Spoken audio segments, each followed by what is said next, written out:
সংগ্রামী ঠাকুরগাঁওবাসী, আমি আপনাদের সন্তান দেলোয়ার হোসেন, যাকে 2013 সালে সেই আওয়ামী ফ্যাসিবাদী খুনি হাসিনা সরকারের বিরুদ্ধে রাজপথে সামনের কাতারে লড়াই সংগ্রাম করার অপরাধে গ্রেফতার করে রিমান্ডের নামে 57টি দিন আমার শরীরের উপর অমানসিক নির্যাতন করা হয়েছিল।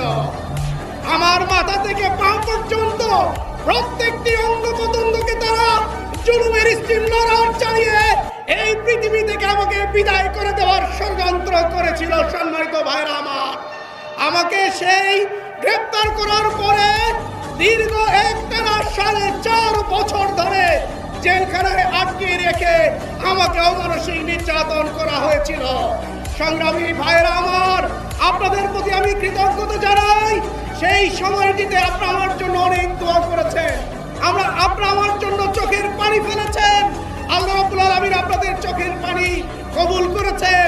তারা চেয়েছিল দুনিয়া থেকে বিদায় করতে, কিন্তু তাদের সেই চক্রান্ত ব্যর্থ হয়েছে। আমি দেলোয়ারকে আল্লাহ রাব্বুল আলামিন বাঁচিয়ে রেখেছেন।